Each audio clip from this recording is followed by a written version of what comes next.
Hi friends, welcome to my channel. Lakshmi Nivasa ಧಾರಾವಾಹಿಯಲ್ಲಿ ಲಕ್ಷ್ಮಿ ಆರೋಗ್ಯ ಪರಿಸ್ಥಿತಿ ಗಂಭೀರವಾಗಿದೆ. ಜಾನು ವಿಷಯವಾಗಿ ಅಣ್ಣ ತಂಗಿ ಮಧ್ಯೆ ಇದ್ದ ಸಂಬಂಧ ಮುರಿದು ಬಿದ್ದಿದೆ. ಅದರಿಂದ ನೊಂದ ಲಕ್ಷ್ಮಿ ಈಗ ಆಸ್ಪತ್ರೆ ಪಾಲಾಗಿದ್ದಾಳೆ. ಆ ವಿವರಗಳನ್ನು ಈ ವಿಡಿಯೋನಲ್ಲಿ ನೋಡೋಣ. ಅದಕ್ಕೂ ಮುಂಚೆ ಚಾನಲ್ನ ಸಬ್ಸ್ಕ್ರೈಬ್ ಮಾಡದೆ ವಿಡಿಯೋಸ್ನ ನೋಡ್ತಾ ಇರೋರು ಸಬ್ಸ್ಕ್ರೈಬ್ ಮಾಡಿಕೊಂಡು ವಿಡಿಯೋನ ನೋಡಿ ಇಷ್ಟ ಆದರೆ ಲೈಕ್ ಕೊಡಿ. ಮನೆಗೆ ಹೋದ ಜಾನುಗೆ ಕಾಲ್ ಮಾಡಿದ್ದಾರೆ ಅಜ್ಜಿ. ಹೇಗಿದೆಯಾ ಜಾನು? ಜಯಂತ್ ಅವರನ್ನ ಚೆನ್ನಾಗಿ ನೋಡ್ಕೊಂತಿದೀಯಲ್ಲ ಅಂತ ಕೇಳಿದ್ದಾರೆ. ಹಾ ಅಜ್ಜಿ, ಚೆನ್ನಾಗಿ ನೋಡ್ಕೊಂತಿದ್ದೀನಿ. ಜೀವನ ಅನ್ನೋ ಚದರಂಗಾಟದಲ್ಲಿ ನಡ್ಸೋ ಸಮಯ ಈಗ ನಂದಾಗಿದೆ. ಕೆಟ್ಟದನ್ನ ಉರುಳಿಸ್ತಾ ಒಳ್ಳೆಯದನ್ನ ಹೇಳ್ಕೊಡ್ತಾ ಬರ್ತೀನಿ. ಕೇಳೋದಷ್ಟೇ ಅವ್ರದ್ದಾಗಿರುತ್ತೆ. ಎಲ್ಲ ನಾವು ಅಂದುಕೊಂಡಂಗೆ ಆಗ್ತಿದೆ. ಸರಿ ಅಜ್ಜಿ, ನಾನು ಆಮೇಲೆ ಕಾಲ್ ಮಾಡ್ತೀನಿ ಅಂತ ಫೋನ್ ಇಟ್ಟಿದ್ದಾಳೆ ಜಾನು. ಏನತ್ತೆ ಅದು? ಆಟ ಅದು ಇದು ಅಂತ ಮಾತಾಡ್ತಾ ಇದ್ರಿ ಅಂತ ಲಕ್ಷ್ಮಿ ಅನುಮಾನದಿಂದ ಕೇಳಿದ್ದಾಳೆ. ಇದೆಲ್ಲ ನಿನಗೆ ಗೊತ್ತಾಗಲ್ಲ, ಸುಮ್ಮನೆ ಇರು ಲಕ್ಷ್ಮಿ ಅಂತ ಗದರಿದ್ದಾರೆ ಅಜ್ಜಿ. ಏನು ಅಜ್ಜಿ ಮೊಮ್ಮಗಳ ವಿಷಯ, ನಮ್ಗೆ ಯಾಕೆ ಅಂತ ಶ್ರೀನಿವಾಸ್ ನಗ್ತಾ ಹೋಗ್ತಿದ್ದಾರೆ. ಇನ್ನು ಈ ಕಡೆ ಸಿದ್ದು ಭಾವನ ಸಿಂಚನಾಗೆ ಕಾಲ್ ಮಾಡಿ ಮನೆಗೆ ಬನ್ನಿ ಅಂತ ಕರಿತಾ ಇದ್ದಾರೆ. ನನಗೂ ಅಷ್ಟೇ ನಿಮ್ಮನ್ನ ನೋಡ್ಬೇಕು ಅಂತ ಅನಿಸ್ತಾ ಇದೆ, ಮನೆಗೆ ಬರ್ತೀನಿ ಅಂತ ಹೇಳಿ ಫೋನ್ ಇಟ್ಟಿದ್ದಾಳೆ ಸಿಂಚನ. ಇನ್ನು ಫೋನ್ ಇಟ್ಟ ಸಿದ್ದು ಯಾಕೋ ಅಕ್ಕ ಬೇಜಾರಲ್ಲಿದ್ದಾಳೆ. ಯಾವಾಗ ಫೋನ್ ಮಾಡಿದ್ರು ಖುಷಿಯಾಗಿ ಮಾತಾಡೋಳು, ಆದ್ರೆ ಇವತ್ತು ಯಾಕೋ ತುಂಬಾನೇ ಬೇಜಾರಲ್ಲಿದ್ದಾಳೆ. ಅಪ್ಪ ಅಮ್ಮ ಅವಳನ್ನ ಚೆನ್ನಾಗಿ ನೋಡ್ಕೋತಾರೆ. ಅವಳ ಬೇಜಾರಿಗೆ ಏನ್ ಕಾರಣ ಅಂತಾನೆ ಗೊತ್ತಾಗ್ತಾ ಇಲ್ಲ ಮೇಡಮ್ ಅವ್ರೆ ಅಂತ ಹೇಳ್ತಿದ್ದಾನೆ.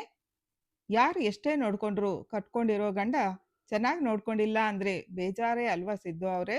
ಅದು ಅಲ್ಲದೆ ಇಂಥ ಸಮಯದಲ್ಲಿ ಗಂಡ ಜೊತೆಯಲ್ಲಿರ್ಬೇಕು, ತಮ್ಮ ಬಗ್ಗೆ ಕೇರ್ ತಗೋಬೇಕು ಅಂತ ಪ್ರತಿ ಹೆಣ್ಣು ಆಸೆ ಪಡುತ್ತೆ. ಅದು ಈಡೇರಿಲ್ಲ ಅಂದಾಗ ಈ ರೀತಿ ನೋವಾಗೋದು ಸಹಜ. ಇದಕ್ಕೆಲ್ಲ ಕಾರಣ ಹರೀಶೇ ಅನಿಸ್ತಾ ಇದೆ. ನನ್ನ ಒಡ ಹುಟ್ಟಿದವರಿಂದ ಯಾರಿಗೂ ನೆಮ್ಮದಿನೇ ಇಲ್ಲ ಅಂತ ಬೇಜಾರಲ್ಲಿ ಹೇಳ್ತಿದ್ದ ಭಾವನಾಗೆ, ನೀವ್ಯಾಕೆ ಮೇಡಮ್ ಅವರೇ ಬೇಜಾರು ಮಾಡ್ಕೊಂತೀರಾ? ಹೇಗೂ ಅಕ್ಕ ಮನೆಗೆ ಬರ್ತಿದ್ದಾಳಲ್ಲ, ಏನ್ ಸಮಸ್ಯೆ ಅಂತ ಕೇಳೋಣ. ಭಾವನೆ ಸಮಸ್ಯೆ ಅಂತ ಆದ್ರೆ ಸರಿ ಮಾಡೋಣ ಅಂತ ಸಿದ್ದು ಸಮಾಧಾನ ಮಾಡ್ತಿದ್ದಾರೆ. ಸಿದ್ದು ಅವರೇ, ಸಿಂಚನ ಅವರು ಮನೆಗೆ ಬರ್ತಿದ್ದಾರೆ. ಅವರಿಗೆ ಬಸರಿ ಬೈಕೆ ಅಂತ ಇರುತ್ತೆ. ಹುಳ್ಳಿಗೆ ಖಾರವಾಗಿ ತಿನ್ಬೇಕು ಅಂತ ಅನಿಸ್ತಾ ಇರುತ್ತೆ. ಅಂಗಡಿಗೆ ಹೋಗಿ ತಗೊಂಡು ಬರೋಣ ಅಂತಿದ್ದ ಭಾವನಾಗೆ, ಮೇಡಮ್ ಅವರೇ, ನೀವು ಮಾಡೋ ಉಪ್ಪಿನಕಾಯಿಗಿಂತೂ ಚಟ್ನಿ ಪುಡಿಗಿಂತೂ ಬೇರೆ ಏನ್ ಬೇಕು ಹೇಳಿ? ಒಂದು ಸಲ ತಿನ್ಲಿ, ಅದನ್ನೇ ಬೇಕು ಬೇಕು ಅಂತಾಳೆ. ಇಂಥ ಸಮಯದಲ್ಲಿ ಹೋಮ್ ಫುಡ್ ಒಳ್ಳೇದಲ್ವಾ? ಅದು ಸರಿ, ನೀವು ಯಾವಾಗ ಈ ಹುಳಿ ಖಾರನ ಇಷ್ಟಪಡೋದು ಅಂತ ಸಿದ್ದು ಕೇಳಿದಾಗ ನಾಚಿಕೊಂಡು ಹೋಗಿದ್ದಾಳೆ ಭಾವನಾ. ಇನ್ನು ತಿಂಡಿ ತಿನ್ನೋದಿಕ್ಕೆ ಅಂತ ಬಂದ ಜಯಂತನ ಕೂಡ್ಸಿ, ನಾನು ಮುಂಚೆಗಿಂತೂ ಚೆನ್ನಾಗಿ ಅಡಿಗೆ ಮಾಡೋದು ಕಲ್ತಿದ್ದೀನಿ.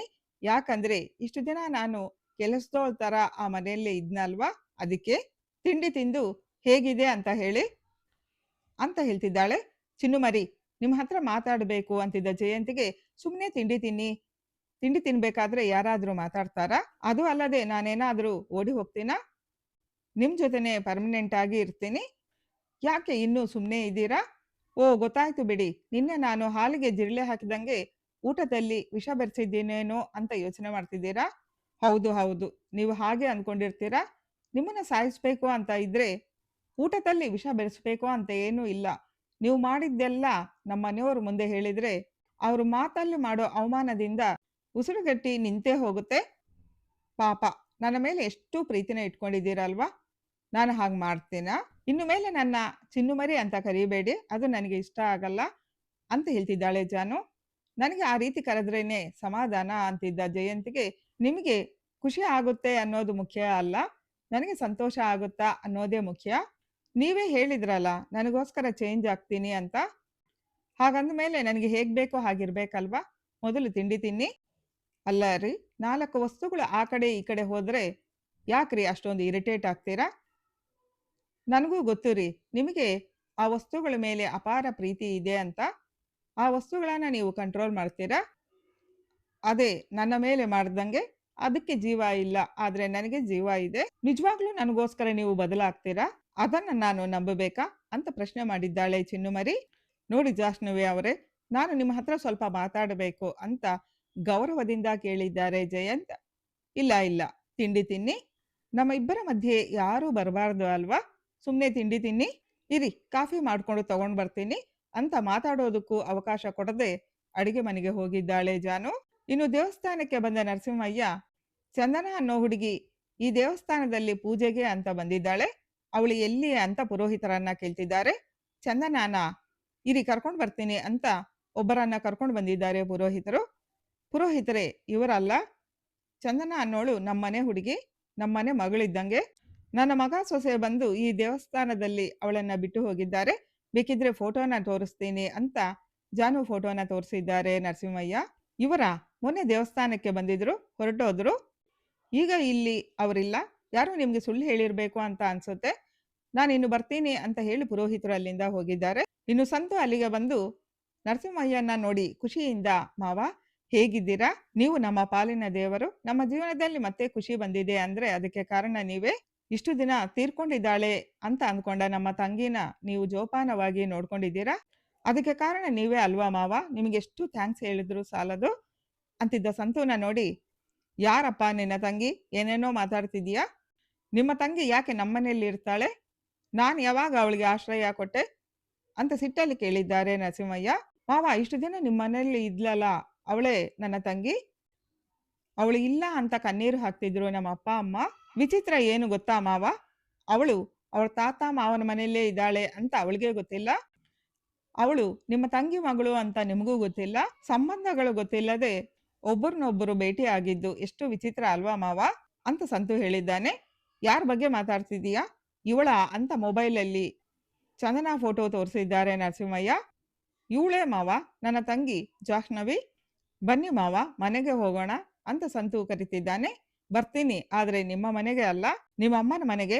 ಅವ್ರ ಮನೆ ಎಲ್ಲಿ ಅಂತ ಸಿಟ್ಟಲ್ಲಿ ಕೇಳ್ತಿದ್ದಾರೆ ನರಸಿಂಹಯ್ಯ. ಆಗ ಅಡ್ರೆಸ್ ಹೇಳಿದ್ದಾರೆ ಸಂತು. ಸಿಟ್ಟಲ್ಲಿ ಅಲ್ಲಿಂದ ಹೊರಟಿದ್ದಾರೆ ನರಸಿಂಹಯ್ಯ. ಇನ್ನು ಆಫೀಸ್ಗೆ ಹೊರಟ ಜಯಂತ್ಗೆ, ರೀ ಊಟ ರೆಡಿ ಮಾಡಿ ಬಾಕ್ಸ್ಗೆ ಹಾಕಿದ್ದೀನಿ, ಎಲ್ಲ ತಿಂದು ಬರಬೇಕು. ಇಷ್ಟು ದಿನ ಆಫೀಸ್ ಕಡೆ ಗಮನ ಕೊಟ್ಟಿಲ್ಲ ಅಂತ ಗೊತ್ತು, ಆರಾಮಾಗಿ ಕೆಲಸ ಮಾಡಿ ಅಂತ ಹೇಳಿದ ಜಾನುಗೆ, ನಾನು ಆಗಾಗ ನಿಮಗೆ ಕಾಲ್ ಮಾಡ್ಬೋದಾ ಅಂತ ಕೇಳಿದ್ದಾನೆ ಜಯಂತ್. ಯಾಕೆ, ನಾನು ಓಡಿ ಹೋಗ್ತೀನಿ ಅಂತಾನಾ ಅಂತ ಜಾನು ಕೇಳಿದ್ದಾಳೆ. ಹಾಗಲ್ಲ, ಎಷ್ಟೇ ಟೆನ್ಷನ್ ಇದ್ರು ನಿಮ್ ಜೊತೆ ಮಾತಾಡಿದಾಗ ಕೂಲ್ ಆಗ್ತೀನಿ ಅಂತಿದ್ದಾನೆ ಜಯಂತ್. ಕೂಲ್ಗಾಗಿ ಆದ್ರೆ ಓಕೆ, ಆದ್ರೆ ನನ್ನ ಫೂಲ್ನ ಮಾಡಬೇಡಿ. ಜಸ್ಟ್ ಜೋಕ್ ಅಷ್ಟೇ. ನೀವು ಎಷ್ಟು ಸಲ ಬೇಕಿದ್ರು ಕಾಲ್ ಮಾಡಿ. ಏನು ಹುಡುಕ್ತಿದ್ದೀರಾ? ಕೀಗೋಸ್ಕರನಾ?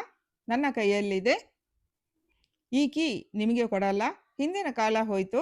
ನನಗೆ ಏನ್ ಬೇಕೋ ಅದನ್ನ ನಾನೇ ಹೋಗಿ ಆರಾಮಾಗಿ ತಗೊಂಡು ಬರ್ತೀನಿ ಅಂತ ಜಾನು ಹೇಳ್ತಿದ್ದಾಳೆ. ಜಾಹ್ನವಿ, ನಿಮ್ಗೆ ಎಲ್ಲ ಫ್ರೀಡಮು ಕೊಟ್ಟಿದ್ದೀನಿ, ಆದ್ರೆ ಹೊರಗಡೆ ಹೋದಾಗ ಕೇರ್ಫುಲ್ ಆಗಿರಿ ಅಂತ ಜಯಂತ್ ಹೇಳಿದ ಮೇಲೆ, ಒಳಗಡೆನೇ ಶತ್ರುಗಳಿರುವಾಗ ಹೊರಗಡೆ ಹುಷಾರಾಗಿದ್ದು ಏನು ಪ್ರಯೋಜನ ಅಂತ ಕೇಳಿದ್ದಾಳೆ ಜಾನು. ಯಾಕೆ ಚುಚ್ಚು ಚುಚ್ಚು ಮಾತಾಡ್ತೀರಾ? ಮನಸ್ಸಿಗೆ ತುಂಬಾ ನೋವಾಗ್ತಿದೆ ಅಂತ ಜಯಂತ್ ನೋವಲ್ಲಿ ಕೇಳ್ತಿದ್ದಾರೆ. ನಿಮಗೆ ಮಾತ್ರ ನೋವಾ? ನಮಗೆ ನೋವಾಗಲ್ವಾ? ಸರಿ ಬಿಡಿ, ಈಗ ನನ್ನ ಶಾಪಿಂಗಿಗೆ ಕರ್ಕೊಂಡು ಹೋಗ್ಬೇಕು. ಮೊದಲು ಶಾಪಿಂಗ್, ಆಮೇಲೆ ಆಫೀಸ್. ಇಲ್ಲ ಅಂತ ಹೇಳ್ಬೇಡಿ, ಮನೆಗೆ ರೇಷನ್ ತರಬೇಕು. ಇರಿ, ಬ್ಯಾಗ್ ತಗೊಂಡು ಬರ್ತೀನಿ ಅಂತ ಹೋಗಿದ್ದಾಳೆ ಜಾನು. ಇನ್ನು ಈ ಕಡೆ ಲಕ್ಷ್ಮಿ, ಯಾಕೋ ನಮ್ಮಪ್ಪನ್ನ ನೋಡ್ಬೇಕು ಅಂತ ಅನಿಸ್ತಾ ಇದೆ, ಫೋನ್ ಮಾಡಿ ನಮ್ಮ ಮನೆಗೆ ಬರೋದಕ್ಕೆ ಹೇಳ ಅಂತ ಶ್ರೀನಿವಾಸ್ನ ಕೇಳ್ತಿದ್ದಾಳೆ. ಬೇಡ ಲಕ್ಷ್ಮಿ, ನಿಮ್ಮ ಅಪ್ಪ ಏನೋ ಬರ್ತಾರೆ, ಆದ್ರೆ ನಿಮ್ಮ ಅಣ್ಣ ಸುಮ್ಮನೆ ಇರ್ತಾರಾ? ಸ್ವಲ್ಪ ದಿನ ಹೋಗ್ಲಿ, ಆಮೇಲೆ ಕರ್ಸೋಣ ಅಂತ ಶ್ರೀನಿವಾಸ್ ಹೇಳುವಾಗ ಅಲ್ಲಿಗೆ ಸಿಟ್ಟಲ್ಲಿ ಬಂದ ನರಸಿಂಹಯ್ಯ, ಏ ಲಕ್ಷ್ಮಿ, ನನಗೆ ಗೊತ್ತು ಇದು ನಿಂದೇ ಕೆಲ್ಸ ಅಂತ. ನಿನಗೆ ಏನ್ ಬೇಕೋ ಅದನ್ನ ಸಾಧಿಸ್ತೀಯ ಅಲ್ವಾ? ನೀನು ನಿನ್ನ ಮಗಳು ನನ್ನ ಹೆಂಡತಿ ತಲೆ ಕೆಡಿಸಿ ಎಲ್ಲಾನು ಹಾಳು ಮಾಡಿದ್ದೀಯಾ. ನೀನೇ ನಿನ್ನ ಮಗಳನ್ನ ನಮ್ಮ ಮನೆಗೆ ಕಳ್ಸಿರೋದು. ನಿನ್ನ ಪರವಾಗಿ ನಿನ್ನ ಮಗಳನ್ನ ಕಳ್ಸಿದೀಯಾ. ನಮ್ಮ ಮನೆಯಲ್ಲಿ ವಿಷಯ ಗೊತ್ತಾಗಿ ನಿನ್ನನ್ನ ಹುಡ್ಕೊಂಡು ಬರೋ ತರ ಮಾಡಿದ್ದೀಯಾ ಅಂತ ಬೈತಿದ್ದಾರೆ. ಇಲ್ಲ ಅಣ್ಣ, ನೀನು ತಪ್ಪು ತಿಳ್ಕೊಂಡಿದೀಯಾ. ನಾನು ಹಾಗೆಲ್ಲ ಏನು ಮಾತಾಡಿಲ್ಲ ಅಣ್ಣ ಅಂತಿದ್ದಾಳೆ ಲಕ್ಷ್ಮಿ. ಎಲ್ಲಾನು ಮರೆತು ನಿನ್ನನ್ನ ಕ್ಷಮಿಸ್ತೀನಿ ಅನ್ಕೊಂಡಿದೀಯಾ? ನೀನು ಏನೇ ಮಾಡಿದ್ರು ಏನೇ ಮಾತಾಡಿದ್ರು ಅಷ್ಟೇ, ನಾನು ಯಾವುದೂ ಮರೆಯಲ್ಲ. ನೀನು ಎಂತ ನಾಟಕಗಿತ್ತಿ ಅಂತ ನನಗೆ ಚೆನ್ನಾಗಿ ಗೊತ್ತು. ನನ್ನ ಹೆಂಡತಿ ನನ್ನ ನಿನ್ನ ಒಂದು ಮಾಡಬೇಕು ಅಂತ ಅಂದ್ಕೊಂಡಿದ್ಲು. ನೀನೇ ಅವಳ ತಲೆ ಕೆಡಿಸಿ ಆ ರೀತಿ ಮಾಡಿದೀಯಾ. ಇದಕ್ಕೆಲ್ಲ ಸೂತ್ರಧಾರಿ ನೀನೇ. ಯಾವತ್ತೂ ನಿನ್ನ ಕ್ಷಮಿಸಲ್ಲ ಅಂತ ಸಿಟ್ಟಲ್ಲಿ ಬೈದು ಹೋಗಿದ್ದಾರೆ ನರಸಿಂಹಯ್ಯ. ಅಣ್ಣನ ಮಾತಿಂದ ತುಂಬಾನೇ ನೊಂದಿದ್ದಾಳೆ ಲಕ್ಷ್ಮಿ. ನಮ್ಮ ಅತ್ತಿಗೆ ಸತ್ತು ಮೇಲೆ ತವ್ರ ಮನೆ ಋಣ ಕಳೆದೋಯ್ತು ಅಂತ ಅನ್ಸುತ್ತೆ ಅಂತ ಕಣ್ಣೀರು ಹಾಕ್ತಾ ಹೇಳ್ತಿದ್ದಾಳೆ ಲಕ್ಷ್ಮಿ. ಅಯ್ಯೋ ಲಕ್ಷ್ಮಿ, ನೀನು ಯಾಕೆ ಆ ರೀತಿ ಅಂದ್ಕೊಳ್ತೀಯ? ನಿಮ್ಮಣ್ಣ ನಿನ್ನನ್ನ ದೂರ ಇಟ್ಟಿರ್ಬೋದು, ಆದ್ರೆ ನಿನ್ನ ತಂದೆ ನಿನ್ನನ್ನ ಪ್ರೀತಿಸ್ತಾರೆ ಅಂತ ಸಮಾಧಾನ ಮಾಡ್ತಿದ್ದ ಶ್ರೀನಿವಾಸ್ಗೆ, ಏನು ನಮ್ಮ ಸಮಾಧಾನದಗೋಸ್ಕರ ಈ ರೀತಿ ಅಂದ್ಕೋಬೇಕು ಅಷ್ಟೇ. ಸರಿ ಬಿಡಿ, ನಾನು ಹೋಗಿ ಅಡಿಗೆ ಮಾಡ್ತೀನಿ ಅಂತ ಕಣ್ಣೀರು ಒರೆಸ್ಕೊಳ್ತಾ ಹೋಗ್ತಿದ್ದ ಲಕ್ಷ್ಮಿ ತಲೆ ಸುತ್ತಿ ಹಾಗೆ ಬಿದ್ದಿದ್ದಾಳೆ. ಅಲ್ಲೇ ಇದ್ದ ವೆಂಕಿ ಚೆಲುವಿ ಶ್ರೀನಿವಾಸ್‌ಗೆ ತುಂಬಾನೇ ಗಾಬರಿಯಾಗಿದೆ. ನೀರು ತಗೊಂಡ್ ಬರ್ತೀನಿ ಅಂತ ಚೆಲುವಿ ಓಡಿ ಹೋಗಿದ್ದಾಳೆ. ಶ್ರೀನಿವಾಸ್ ಎಷ್ಟೇ ಎಬ್ಸೋದಕ್ಕೆ ಪ್ರಯತ್ನ ಪಟ್ಟರೂ ಲಕ್ಷ್ಮಿಗೆ ಪ್ರಜ್ಞೆ ಬಂದಿಲ್ಲ. ಈಗ ಲಕ್ಷ್ಮಿ ಸ್ಥಿತಿ ಗಂಭೀರವಾಗಿದೆ. ಮತ್ತಿಷ್ಟು ವಿವರಗಳನ್ನ ಮುಂದಿನ ವಿಡಿಯೋನಲ್ಲಿ ನೋಡೋಣ. Thanks for watching. Bye friends.